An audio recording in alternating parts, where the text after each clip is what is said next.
اس معاملے میں کبھی کسی نے احادیث کی کتابیں کھول کے نہیں دیکھا کہ احادیث کی کتابوں میں شرعی حق مہر کتنا آتا ہے؟ صحیح مسلم کے اندر حدیث موجود ہے، مشکات المصابیح کی دوسری جلد جو ہے نا، اس میں کتاب و نکاح چیپٹر میں آپ کو ایک چیپٹر حق مہر والا بھی ملے گا، اس میں آپ پڑھ کے دیکھ لیجئے گا۔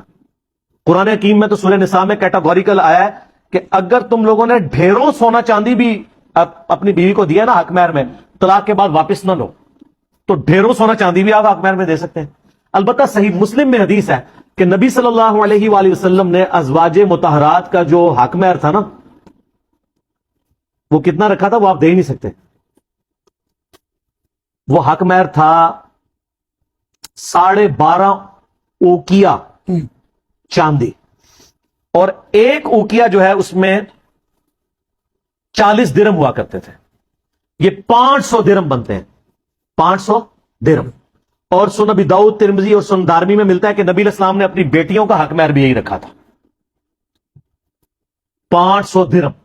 500 درہم میں آج آپ کو ذرا کیلکولیٹ کر کے بتاتا ہوں۔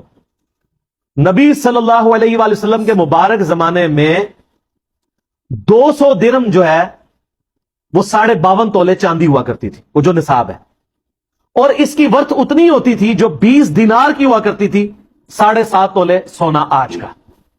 نبی صلی اللہ علیہ وآلہ وسلم کے مبارک زمانے میں 2 کرنسیز چلتی تھی، چاندی کی کرنسی کو کہتے تھے درہم اور سونے کو دینار۔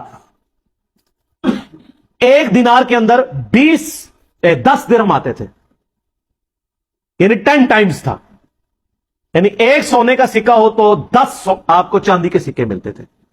20 دینار 7.5 تولے سونا ہوتا تھا، تو اس کے ایکویلنٹ 200 درہم، یعنی اس سے 10 ٹائمز 52.5 تولے چاندی ہوا کرتی تھی جو زکات کا نصاب۔ تو 200 درہم ہو گیا 52.5 تولے چاندی یا 7.5 تولے سونا، تو 500 درہم کتنے تولہ سونا بنے گا؟ تقریباً 19 تولے۔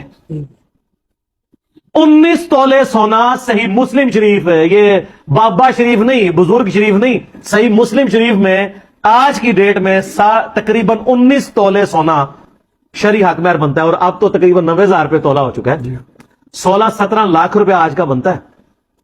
اب یہ نہ ہو نوجوانوں کے چہرے لٹک جائیں کہ پھر تصویر کر بیٹھے۔ یہ پریفریبل ہے۔ اگر کوئی شخص غریب ہے تو اپنے کف میں شادی کرے، صحیح بخاری میں حدیث ہے اپنے ہم پلہ لوگوں میں کرو، اس میں آپ غریب ہے تو آپ 5 درہم کے اوپر بھی کر سکتے ہیں، وہ حدیث بھی موجود ہے۔ حتیٰ کہ بخاری مسلم میں حدیث ہے کہ ایک غریب شخص نبی علیہ السلام کی خدمت میں بیٹھا تھا، ایک عورت آئی، اس نے کہا یا رسول اللہ میں اپنا آپ کو ہبہ کرتی ہوں، یعنی آپ مجھ سے شادی کر لیں۔ وہ بھی بہت غریب عورت تھی۔ آپ صلی اللہ علیہ وآلہ وسلم نے خاموشی اختیار کر لی، پھر آپ نے فرمایا کوئی اس سے نکاح کرنا چاہتا ہے؟ تو ایک غریب آدمی کھڑا ہوا، اس نے کہا یا رسول اللہ میں۔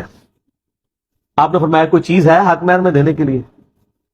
کوئی چادر کا نہیں، کا کوئی انگوٹھی، کچھ بھی نہیں سر دینے کے لیے، گھر میں کچھ بھی نہیں۔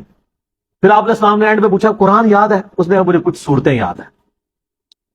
تو آپ صلی اللہ علیہ وآلہ وسلم نے فرمایا کہ بس وہ قرآن کا حصہ جو تمہیں یاد ہے، اس کے عوض میں اس عورت کا نکاح تم سے کرتا ہوں۔ لیکن یاد رکھیے گا یہ غریبوں کا آپس میں ہے جی، یہ نہیں ہے کہ ایک امیر عورت آپ ایک غریب بندے کے والے قرآن کے والے کر دیں۔ یہاں تو لوگوں نے اس حدیث سے اور رزلٹ کرے قرآن سے شادی کروانا شروع کر دی۔ وہ سر قرآن سے شادی نہیں ہوئی تھی، قرآن جو حفظ تھا اس کے عوض عورت سے شادی ہوئی تھی۔ تو وہ ٹھیک ہے، اگر کوئی غریب ہے تو وہ اپنے کف کے اعتبار سے دیکھے گا نا، اپنے ہم پلہ لوگوں کے اعتبار سے جی، اپنی حیثیت کے مطابق۔ یہ تو نہیں ہے کہ آپ نے ایک ایئر کنڈیشن ماحول میں رہنے والی بچی کو پکڑ کے جھونپڑی میں پھینک دینا ہے، اسلام تو اس چیز کو پسند نہیں کرتا۔ تو وہ آپ اس اعتبار سے یعنی حق مہر کم بھی ہو سکتا ہے، اس میں کوئی مسئلہ نہیں ہے۔ یعنی یہ میں وہ 32 روپے 8 آنے کی بات کر رہا ہوں، وہ تو ہے ہی کہانی ہے، ٹھیک ہے نا، وہ کوئی شرعی نہیں۔ اگر شرعی پہ آنا ہے نا تو میں نے مسلم شریف سے امہات المومنین کا اور ابو داؤد ترمذی اور سنن دارمی سے نبی علیہ السلام کی بیٹیوں کا حق مہر بتایا ہے 500 درہم۔ آج کے وہ آلموسٹ بنتے ہیں 19 تولے سونا، کیلکولیشن کرنے کے بعد وہ 16-17 لاکھ روپے بنتا ہے۔ تو دیں، اگر کسی کو شریعت پہ چلنے کا شوق ہے، آپ دیکھ لیں گے کس کس کو شریعت پہ چلنے کا شوق ہے، سارے شوق نکل جائیں گے۔ بڑے بڑے جو دین کے ٹھیکیدار بھی بنے ہوئے ہیں نا، وہ بھی کہیں گے نہیں جی سر ٹھیک ہے، وہ تو دوسری بھی گنجائش ہے، 32 روپے 8 آنے ان گال نہیں کرنی کسی نے، ایویں کہانیاں بنائی ہوئی ہیں، ٹھیک ہے نا۔ تو یہ یعنی عورت کو اللہ تعالیٰ نے عزت دی ہے، اس کے عوض نکاح رکھا جاتا ہے۔ اور یہ جو ایک بڑی عجیب و غریب بات انہوں نے مشہور کی ہے کہ ایک غریب آدمی تھا حضور کے پاس آیا، اس نے کہا یا رسول اللہ میں غریب ہوں، آپ فرمایا شادی کر لیں۔ شادی اس نے کی اور غریب ہو گیا، آپ نے فرمایا ایک اور شادی کر، اور غریب ہو گیا، فرمایا اور شادی کر۔ یہ کسی بیچارے کمارے نے گھڑی ہے کوئی حدیث, ٹھیک ہے نا, 4 شادیاں کی پھر وہ امیر ہو گیا. اس طرح کیسے کوئی امیر ہو سکتا ہے؟ یہ بالکل اصول محدثین پہ گھڑی ہوئی روایتیں ہیں. صحیح حدیث تو بخاری اور مسلم دونوں میں کہ نبی علیہ السلام نے فرمایا اے نوجوانوں کے گروہ, جس کے پاس استطاعت ہو وہ نکاح کرے, کیونکہ نکاح کرنا نگاہوں کی حفاظت کا اور تمہاری عفت اور عصمت کی حفاظت کا ذریعہ ہے, اور جو نکاح کی استطاعت نہ رکھتا ہو وہ روزے رکھ کے اپنی شہوت کو ٹھنڈا کرے. تو یہاں استطاعت سے مراد فیملی کا خرچہ اٹھانے کی استطاعت ہے, اس کا مرد ہونا نہیں ہے, ورنہ مرد تو وہ پہلے ہی ہے, تبھی تو کہا جا رہا ہے روزے رکھ.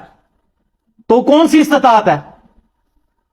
اگر اس میں یہاں استطاعت سے مراد دیا جا رہا ہے کہ اس کی وہ مردانگی, تو پھر تو یہ کہنے کی ضرورت ہی نہیں ہے روزہ رکھ کے ٹھنڈا کر. اگر اس میں مردانگی نہیں ہے, یہاں استطاعت مراد کون سی استطاعت ہے؟ کہ اس کے اندر یہ استطاعت ہو کہ وہ شخص خرچہ اٹھا سکتا ہو. اگر وہ خرچہ نہیں اٹھا سکتا تو اس کو کوئی حق حاصل نہیں صحیح کہ وہ شادی کرے. اور وہ مصیبت ڈال دیتے ہیں, مطلب اپنے ماں باپ کو بھی, 2 خاندانوں میں الٹا مصیبتیں شروع ہو جاتی. لیکن اگر کسی کے ماں باپ فائنینشلی اسٹرانگ ہیں اور وہ اپنی اولاد کے بعد کے خرچوں کو چلا سکتے ہیں, جیسے جو لوگ نسلاً امیر چل رہے ہیں, ادھر تو کوئی اور وجہ نہیں بننی چاہیے شادی لیٹ کرنے کی. اگر ہے تو فوراً اولاد کے حوالے کر کے ان کو سیٹل کروائیں, اور ان کے یہ والے معاملات جو ہیں وہ تاکہ آگے اس لیول پہ نہ نیگیٹولی جائیں. جی ٹھیک ہو گئے. جزاک اللہ.